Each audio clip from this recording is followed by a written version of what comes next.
Boa noite.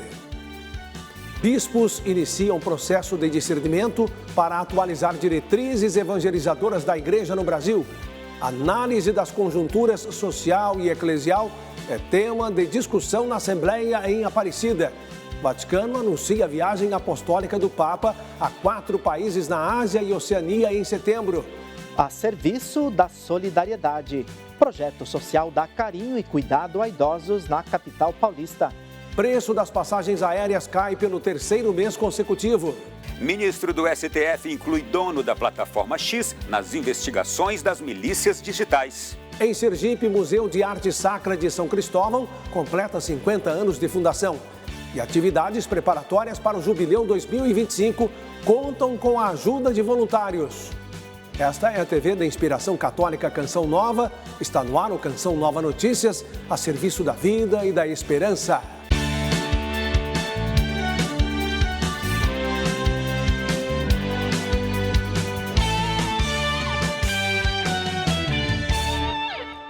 Depois de um retiro espiritual conduzido pelo cardeal Pietro Parolin, os bispos retomaram os trabalhos eclesiais neste 3º dia da Assembleia Geral da CNBB. Em Aparecida, a realidade social brasileira e da Igreja foram temas de discussões por parte do episcopado, bem como a principal temática desta edição de número 61. Os bispos do Brasil começaram a discernir as atualizações das diretrizes gerais que conduzem as ações de evangelização em todo o país. Como transmitir a fé para jovens e crianças? Onde estão os jovens? Com quem estão? Onde estão as crianças? Então, essa é uma questão importante, alargar a tenda. É tempo de mudança, uma mudança de época. Este caminho de aprovação se dará a partir de um método chamado Conversa no Espírito. 10 bispos estarão sentados em mesas como estas, com o objetivo de rezar e dar passos concretos a respeito do assunto. A inspiração veio do Sínodo de Roma, valorizando oração e silêncio. E que nisso nossos fiéis possam também perceber que nós bispos estamos muito atentos de fazer esse discernimento. Quais são as novidades? Qual é o vento novo que o Espírito Santo quer soprar sobre a pastoral e a evangelização em nosso Brasil? Os bispos também discutiram as realidades tanto da Igreja no Brasil quanto da sociedade local. São as chamadas análises de conjunturas, informações precisas para que a evangelização aconteça da melhor maneira possível diante dos desafios da atualidade. A CNBB espera que, quando uma análise de conjuntura é feita, foi o que aconteceu aqui, possa um pouco mais fazer uma radiografia do mundo, da América Latina, do Brasil, nos aspectos sócio, político e econômico. De acordo com Dom Francisco, os impactos de ordem econômica e social, por exemplo, são abordados neste documento. Colaboração de um grupo de especialistas para o Episcopado Nacional. Nós somos um grupo de 16, formado por 2 sociólogos, 2 antropólogos, 2 filósofos, 2 economistas, 2 cientistas políticos, 2 geólogos. Nossa análise de conjuntura, vocês vão ver certamente aí, ela tem 213 notas bibliográficas. Temos o bom senso e de trabalharmos para que possa servir. Veja agora o resumo deste 3º dia da Assembleia dos Bispos que acontece em Aparecida, terra da padroeira do Brasil. 2 sessões da Assembleia Geral da CNBB, 3ª e 4ª, aconteceram no período da manhã, quando os bispos refletiram sobre a análise de conjuntura social. A análise de conjuntura sociopolítica e econômica, no meu modo de entender, foi muito bem feita. Um trabalho de quase 120 páginas, com um grupo de 16 especialistas, e acho que eles abordaram uma série de temas que são profundamente desafiadores para a ação da Igreja hoje. E a análise de conjuntura eclesial vai também nessa mesma direção. A coletiva começou às 10 horas no Centro de Eventos Padre Vitor Coelho de Almeida. O presidente da comunidade Canção Nova, Padre Wagner Ferreira, esteve presente e encontrou-se com o cardeal Pietro Parolin, momento em que entregou ao secretário de Estado do Vaticano uma lembrança. Nós tivemos esse encontro cordial para reforçar essa comunhão com o magistério do Papa Francisco. A Canção Nova, já há muitos anos, né, procura dar voz ao Santo Padre, ao sucessor de Pedro, bispo de Roma, dar voz à imagem dele aqui no Brasil. O destaque da 5ª sessão da Assembleia, que teve início às 3h15 da tarde, ficou por conta do início das reflexões sobre o tema central, a atualização das diretrizes gerais da ação evangelizadora da Igreja no Brasil. Todos falam e todos escutam. Para quê? Discernir com a força do Espírito por onde o Espírito nos conduz como igreja para melhor cuidar de nosso povo. Para a atualização das diretrizes gerais da ação evangelizadora da Igreja no Brasil, os bispos realizaram uma conversa no Espírito, divididos em 45 mesas sinodais, organizadas como uma pequena comunidade. Essa metodologia faz com que nós repousemos o Espírito e juntos, então, vamos construir propostas que depois serão levadas essas propostas para o plenário, a fim de que escrevamos as diretrizes gerais.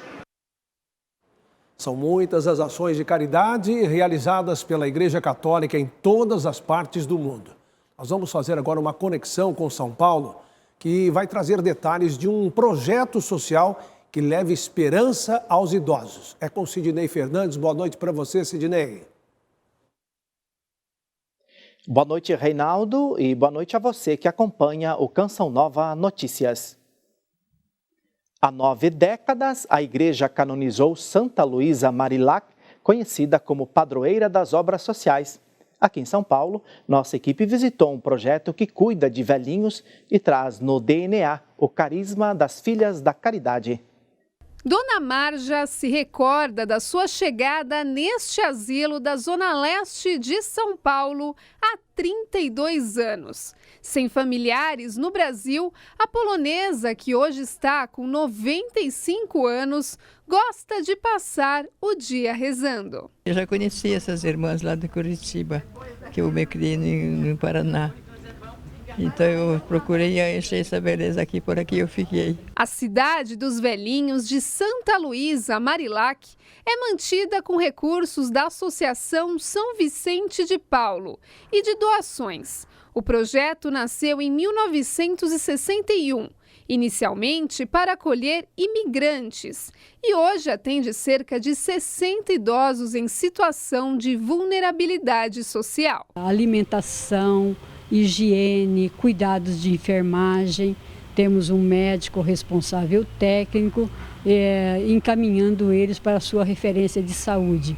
Aqui na Cidade dos Velhinhos, os funcionários também recebem treinamentos de formação humana, cristã e técnica. O objetivo é sempre melhorar o atendimento aos idosos. A inspiração de Santa Luísa aqui é toda nossa mesmo, né? Da casa, é toda inspirada no carisma vicentino, né? Ao serviço dos pobres. A gente aprende muito com o público idoso, né? E a gente se doa para eles também, é uma troca muito bacana. Os idosos, eles têm uma dinâmica gostosa com a gente, eles retribuem muito bem o que a gente faz com eles. O trabalho das irmãs Filhas da Caridade é oferecer carinho e evangelização. Irmã Maria tem 83 anos e acolhe a todos com atenção. Eu rezo terços com os idosos, eu planto chá para elas, colho. E a gente se sente realizada, porque a gente não trabalha só, a gente trabalha com pessoas de bom coração. Aos 101 anos, Dona Maria Amália é a moradora mais antiga da casa. Não deixa de falar como se sente por aqui. Estou feliz. A Academia Cristã de Letras realiza neste fim de semana aqui em São Paulo um encontro para recordar os 57 anos de fundação. A associação reúne profissionais de diversos segmentos da sociedade. Flávio Rogério. A Academia Cristã de Letras conta com 40 membros e uma das cadeiras, a de número 34, é ocupada pelo Dr. Roque Savioli, que vai conversar conosco. Dr. Roque, qual que é a principal missão da Academia Cristã de Letras? É a difusão das artes, né? Literária, pintura, e é uma reunião desses acadêmicos que têm algum estudo literário, Quer dizer, tem alguma conotação artística no mundo brasileiro. A academia completa 57 anos amanhã, né, e terá comemoração. Como vai ser esse evento? Vai ter uma reunião da Academia Cristã de Letras, o Instituto Geográfico Histórico Brasileiro, São Paulo, e também a Academia Campinense de Letras. Uma junção dessas 3 academias com o objetivo de se organizar um congresso médico e de fé, que vai ser provavelmente até o ano que vem.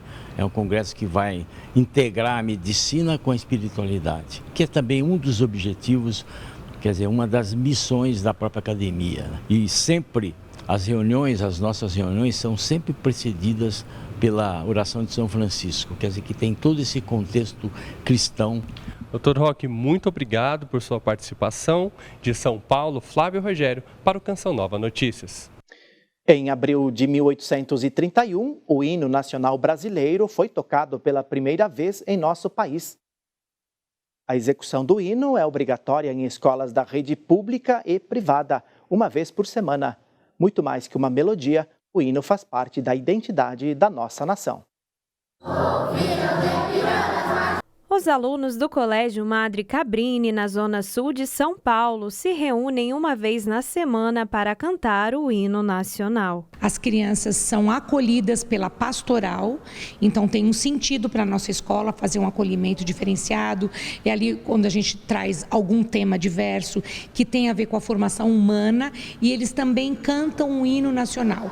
Então, para nós, muito mais do que memorizar, é contextualizar a importância e entender que existe, que toda nação tem um hino e que eles vão aprendendo a cantar ao longo do tempo. Francisco Manuel da Silva criou a melodia da música. Osório Duque Estrada foi quem escreveu a letra. A versão atual foi oficializada em 1922.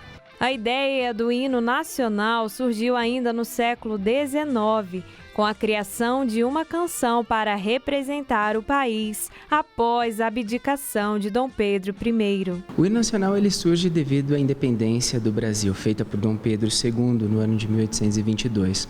Futuramente ele passa por vários processos e é institucionalizado por Joaquim Manuel da Silva, onde ele cria a primeira melodia e os seus destrinchos por causa dessa questão. Os estudantes se dedicam em aprender a canção e expressam seu amor pela pátria. Eu já decorei a letra do hino porque eu fiquei várias vezes ensaiando para chegar todas as quartas-feiras e eu consegui cantar de uma forma mais espontânea. Decorei desde o início do 4º ano, que era início de 2023. Eu gosto do hino inteiro. Para mim, o hino combina com as palavras e as frases. Por isso que eu gosto dele e ainda para ter respeito com o país. Então eu gosto de cantar para respeitar o Brasil, né? Respeitar nosso país, nossas histórias.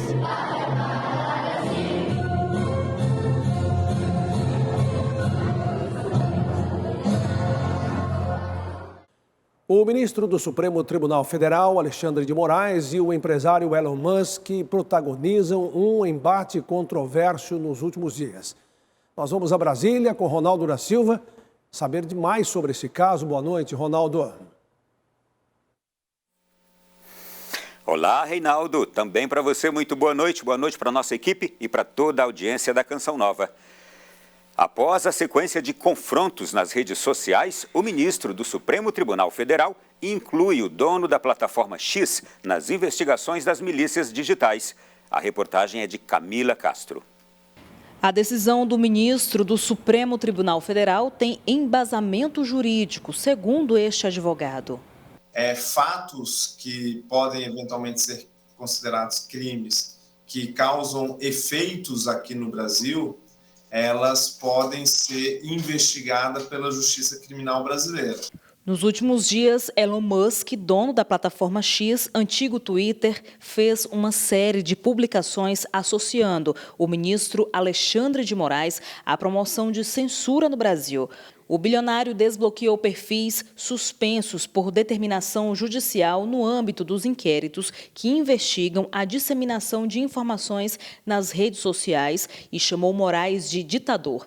Em uma das postagens, Musk alega que Alexandre de Moraes aplicou multas pesadas e ameaçou prender funcionários da plataforma e cortar o acesso ao X no Brasil. Nós temos uma legislação que é o Marco Civil, então o Marco Civil é extremamente claro quando menciona aquele que trata as informações do usuário brasileiro, tem uma sede no Brasil, ela responde pelas leis brasileiras. A discussão entre Elon Musk e Alexandre de Moraes repercutiu e foi parar no Congresso Nacional. O presidente do Senado, Rodrigo Pacheco, afirmou que a regulamentação das redes sociais e da inteligência artificial será inevitável. Em 2020, o Senado aprovou um projeto de lei de normatização das plataformas digitais. Com essa discussão, voltou-se a ter essa necessidade para que o Poder Legislativo voltasse a discutir, para que ele, Poder Legislativo, venha a regular como será esses conteúdos nas plataformas. O presidente do Supremo Tribunal Federal, ministro Luiz Roberto Barroso, disse que qualquer empresa que opere em território nacional está sujeita à Constituição Federal. O preço das passagens aéreas caiu pelo terceiro mês consecutivo, segundo o levantamento feito pelo IBGE. No governo, o Ministério de Portos e Aeroportos promete continuar os esforços para reduzir os preços e estima lançar na semana que vem o programa Voa Brasil. O levantamento do IBGE mostrou uma queda superior a 30% no primeiro trimestre de 2024. No mês passado, a redução foi de 9%. No acumulado do ano, as passagens subiram cerca de 18%. No entanto, para voos internacionais, os valores ainda continuam bem elevados. As companhias aéreas não se recuperaram do período de pandemia em que os voos ficaram praticamente parados. A diminuição nos primeiros meses do ano contribuiu para a queda na inflação do período, que ficou em 0,16%. No feriado da Páscoa, geralmente com grande movimento, os dois aeroportos administrados pela Infraero registraram redução de 45% no número de passageiros transportados. O setor já enfrenta 3 anos de alta nos preços. No ano passado, o aumento foi de 48%. O governo federal trabalha para tentar forçar uma queda nos preços das passagens. O ministro de Portos e Aeroportos informou que o lançamento do programa Voa Brasil será no dia 17 de abril. Nas redes sociais, Costa Filho manteve a previsão do preço em R$ 200 para aposentados do INSS e estudantes do ProUni. O anúncio veio após o ministro afirmar em entrevista à TV Cultura que seria insana a venda de passagens por este preço. Da forma que foi passada por setores da imprensa e setores da sociedade brasileira, por conta das redes sociais, o povo brasileiro achou que a passagem seria R$ 200. Seria insano a gente desenhar um programa dessa natureza. O governo ainda não informou como o programa vai funcionar de fato. O Voa Brasil foi anunciado no começo do ano passado por Márcio França, ex-ministro da pasta. De lá para cá, várias datas de lançamento foram anunciadas, mas nunca concretizadas. E foi adiada a exigência de vistos para cidadãos de Austrália, Canadá e Estados Unidos que pretendem viajar ao Brasil. O decreto foi publicado no Diário Oficial da União. A isenção foi prorrogada para abril de 2025. Com a nova determinação, os turistas que possuem passaporte comum ainda poderão entrar pelas fronteiras terrestres, portos e aeroportos sem apresentar visto para o Brasil. O governo anterior havia derrubado a exigência de autorização para cidadãos desses países. A gestão atual quer voltar a exigir o documento, mas adiou pela terceira vez a obrigatoriedade. A decisão foi tomada com base no princípio da reciprocidade, já que Estados Unidos, Canadá e Austrália pedem visto de brasileiros. O setor do turismo é contramedida. O argumento é que a determinação diminuirá o volume de visitantes desses locais. No Congresso Nacional, parlamentares ameaçavam votar um projeto legislativo para suspender o decreto de Lula que retomava a exigência do documento. Camila Castro para o Canção Nova Notícias. O governo planeja investir mais de 20 bilhões de reais em ferrovias através de reajustes contratuais. De acordo com o ministro dos Transportes, Renan Filho, a maior parte dos recursos terá origem em contratos com a mineradora Vale. A previsão é de que o Plano Nacional de Ferrovias seja lançado ainda neste semestre. Os sabores e aromas de uma das bebidas mais apreciadas pelo brasileiro oferecem uma experiência envolvente que explica por que gostamos tanto de café, que terá o seu dia neste domingo. Além da satisfação do consumidor com esta bebida à mesa, o café ajuda a movimentar a economia do país. Puro ou com leite, para o brasileiro, um bom café é sempre bem-vindo. O horário não importa. Café, eu vou falar com você a verdade, não tem hora certa não. Café a gente começa de manhã e só para na hora de dormir. Para quem gosta, não tem hora. Qualquer momento, todo segundo, todos os minutos. Eu passo aqui 7h30 da manhã, tomo 2 cafés, almocei, já vim tomar mais 2 cafés e quiçá no final da tarde. O Brasil é o segundo país que mais consome café no mundo, atrás apenas dos Estados Unidos. Mais do que agradar o paladar da população, os grãos têm importância econômica para o país. O café ele é cultivado nas 5 regiões geográficas brasileiras, em 16 estados da federação. Tem aproximadamente 340 mil produtores de café no Brasil. Gera mais de 8 milhões de empregos diretos e indiretos. Atualmente, o Brasil também é o maior produtor e exportador de café do mundo. A estimativa da Companhia Nacional de Abastecimento é que em 2024 a safra seja de aproximadamente 60 milhões de sacas de 60 quilos, mais de 1/3 da produção mundial. Desses, a gente consome em torno de 20 milhões de sacas e exporta 40 milhões para mais de 150 países. A gente deverá gerar, em termos de saldo da balança comercial, em torno de 9 bilhões de dólares esse ano. Grãos que movimentam a economia e geram empregos, como é o caso de Cabo Verde, no sul de Minas Gerais. Por lá, os produtores se uniram para conquistar o mercado. A gente tem aí uma previsão em torno de 7 a 8 mil sacas de cafés especiais. Aqui em Cabo Verde, a gente pode falar que a gente respira café o tempo todo, né? E é a principal fonte aí de recursos na economia do município. União que atrai muita gente para o campo.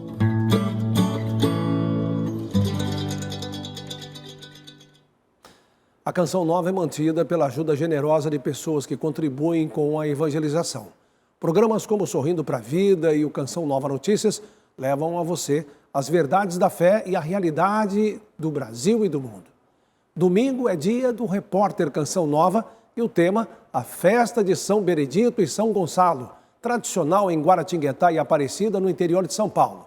Sintonize domingo às 10 da noite. Vejam só, programas assim vão ao ar graças à sua doação. Nós estamos com 51% de nossa meta na campanha do programa Dai-me Almas de abril. Doe pelo Pix com a chave pix.doação@cançãonova.com e obrigado por seu comprometimento. Olha, o Vaticano divulgou que a próxima viagem internacional do Papa Francisco vai acontecer em setembro. Será a sua maior viagem apostólica em 11 anos de pontificado. Em 12 dias, de 2 a 13 de setembro, Francisco visitará 4 países em 2 continentes: Indonésia, Papua Nova Guiné, Timor-Leste e Singapura. O programa da viagem será divulgado em breve. Desde sua eleição, Francisco fez 44 viagens internacionais. Lembrando que ainda este mês, 28 de abril, o Papa fará uma visita a Veneza, na Itália. Para organizar as atividades do Jubileu 2025, uma equipe trabalha com muita disposição para o bom andamento desta celebração, que contará também com a ajuda de voluntários. A preparação das atividades do Ano Santo de 2025 é exigente. O trabalho está a cargo do Dicastério para a Evangelização. 2 equipes foram formadas. Ci sono 2 squadre. Una è una squadra molto piccola. Uma é uma pequena, composta por 20 pessoas. É o trabalho de todos os dias de nosso dicastério. Outra equipe, com 800 pessoas, nos ajuda na organização dos meios para acolhida, saúde, segurança dos peregrinos. Portanto, é um grupo que cresce de acordo com as necessidades do jubileu. Um piccolo gruppo che si allarga a secondo delle esigenze. Entre a negociação com o governo italiano e a cidade de Roma, foram realizadas mais de 200 reuniões e visitas. Nas dioceses italianas, foram 208 encontros. E, além disso, outras 90 conferências com bispos de todo o mundo. Tudo para o bom andamento do jubileu. A previsão é de que 32 milhões de pessoas passem por Roma no Ano Santo. Acolher tanta gente precisa, então, da colaboração de voluntários. Quem quiser ajudar, basta se inscrever pelo site do Jubileu ou pelo aplicativo. Ci sono 2 tipi di volontari differenti. Haverá 2 tipos de voluntariado. Uma parte deverá ficar mais tempo em Roma e outros que virão a Roma poderão doar tempo ao Papa e servir nas situações de maior necessidade. O tempo a disposizione del Papa per servire nelle situazioni di maggior bisogno. O Museu de Arte Sacra de São Cristóvão, em Sergipe, está completando 50 anos de existência. Localizado na 4ª cidade mais antiga do Brasil, o espaço abriga importantes elementos e objetos litúrgicos da história da Igreja no estado.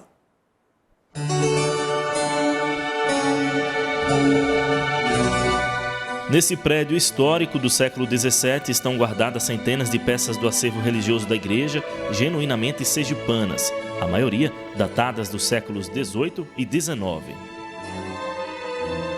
Falar um pouco sobre a história do nosso povo, falar um pouco da história do nosso país, falar um pouco também da história de Sergipe. Lembrando que todas as peças que estão aqui na instituição, todas elas estavam em Sergipe. É um critério, é um pré-requisito para a peça poder vir para cá. Fundado em 1974 pelo então arcebispo de Aracaju, Dom Luciano Cabral Duarte, o local é um dos mais importantes museus do segmento no Brasil.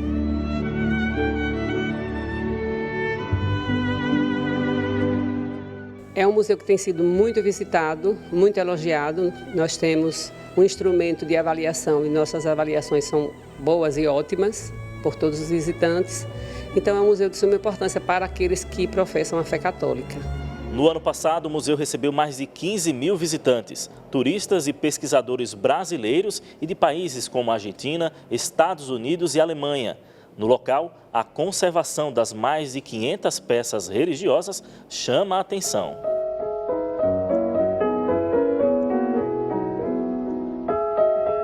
Maravilhoso, muito bem conservado, muitas imagens, bem antigas e com certeza a visita guiada, com a guia fez toda a diferença, explicou cada peça, cada parte aqui do museu, muito interessante. O que mais chamou a atenção foi a pintura do teto, foi bem interessante. E também tem umas obras que são, mesmo sendo muito antigas, estão bem preservadas e contam muita história. Esta imagem, esculpida em madeira, representa Maria, José e o menino Jesus durante a fuga para o Egito, após Herodes mandar matar todos os recém-nascidos. É uma das peças mais raras do acervo. Ela é do século XIX e nesse período da história era muito difícil você encontrar uma imagem que representasse a fuga para o Egito feita em escultura. Era mais comum você encontrar telas pintadas. Então, fora a riqueza de detalhes que a nossa peça possui, ainda tem essa característica histórica que a torna bastante marcante.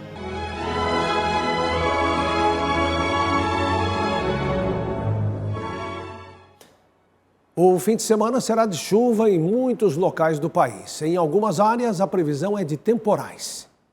O sábado será de muita instabilidade no sul do Brasil. No estado gaúcho, centro-leste de Santa Catarina e leste do Paraná, o céu fica encoberto e o tempo chuvoso. Há risco de temporais para o extremo oeste paranaense. Uma frente fria se desloca em alto mar na altura do sudeste, mas a infiltração marítima ainda gera aumento de umidade na região. Dia nublado entre o sul paulista, Grande São Paulo e o Vale do Paraíba. Para quem vem à Canção Nova neste fim de semana, as temperaturas variam entre 30 e 20 graus neste sábado. Muitas nuvens e chuva a qualquer hora em áreas do Maranhão e do Piauí, além do litoral de Sergipe. No norte, dia de sol, tempo abafado e pancadas de chuva com trovoadas no norte do Amapá e do Pará, no Amazonas, Acre e em Rondônia. Mínima de 19 em Porto Alegre e máxima de 32 graus em Cuiabá. No centro-oeste, a probabilidade de chuva no Mato Grosso e no Mato Grosso do Sul. Os termômetros variam entre 21 e 29 graus em Campo Grande. Tempo firme no leste de Goiás e no Distrito Federal, além do centro-norte de Minas Gerais, sudoeste da Bahia e o norte de Roraima. Localizada a quase 400 quilômetros da capital Belo Horizonte, a cidade mineira de São Lourenço é visitada por milhares de turistas anualmente. E a atração maior é o Parque das Águas, que você vai conhecer agora no quadro Qual o Roteiro. –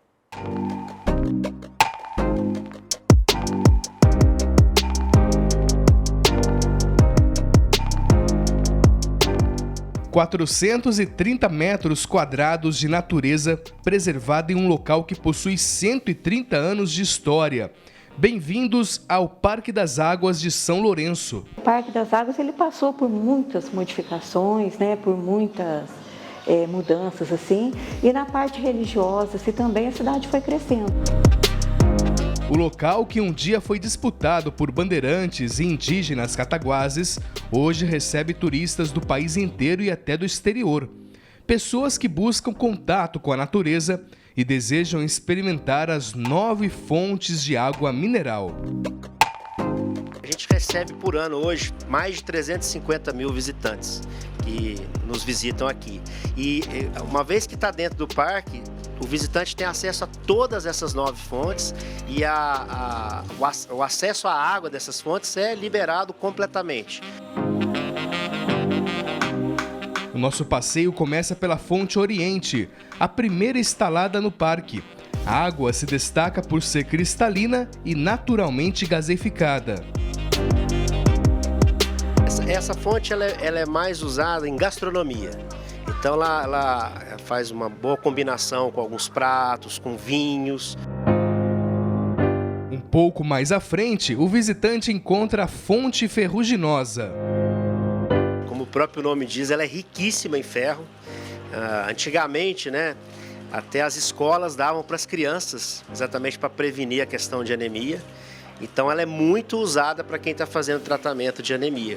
Na porta de cada fonte existe um quadro dizendo quais são as características, para que ela é aconselhada, tem essas informações em cada uma das fontes. Osiel veio de Taubaté, no interior de São Paulo, com a família para conhecer o parque e já experimentou diferentes tipos de água. Tem uma com aquele gosto de ferrugem, mas essa daqui eu achei a melhor ainda por enquanto, Além das fontes de água mineral, uma árvore pau-brasil atrai os olhares dos visitantes que passam pelo parque. É a árvore de Getúlio Vargas. Getúlio Vargas ficou um período aqui em São Lourenço, em função das águas que aqui temos. Então ele plantou, na ocasião, ele plantou esse pau-brasil que está lindo hoje aqui, enfeitando o nosso parque. Ficar descansando em uma rede, encarar uma tirolesa ou curtir um passeio de charrete. Aqui o visitante tem essas opções. Quando a gente olha o lago, a gente vê que todos os prédios estão virados para o lago, que é um lago preservado também. E aqui à nossa direita tem todo um bosque que está entre as alamedas, que também é totalmente preservado, com a sombra das árvores, fora a mata que a gente tem na colina mais acima. Nesta colina, rodeada pela mata, está a primeira capela da cidade, construída entre 1892 e 1903. Na ermida do Senhor Bom Jesus, foi celebrada a primeira missa da cidade de São Lourenço. Atualmente, a igreja foi doada para a diocese e as missas ocorrem aos sábados com a bênção das águas. Já é a terceira visita da família do Valdinei e da Rafaela, e ao que tudo indica, não será a última. Todas as vezes que nós viemos é uma experiência nova, tem algo novo para fazer, algo diferente que a gente observa. E quais são as fontes preferidas da família? Eu gosto muito com gás. E o gás para inalar ali já resolveu toda a minha sinusite de hoje. Olha só. Acabei de falar, tem que ser moradora daqui.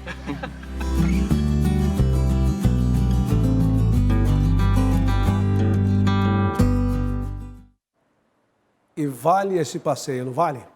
Olha, assista daqui a pouco, a partir de 8 horas, a transmissão da Santa Missa com o Padre Marcelo Rossi, pelo acampamento Mães que Oram pelos Filhos.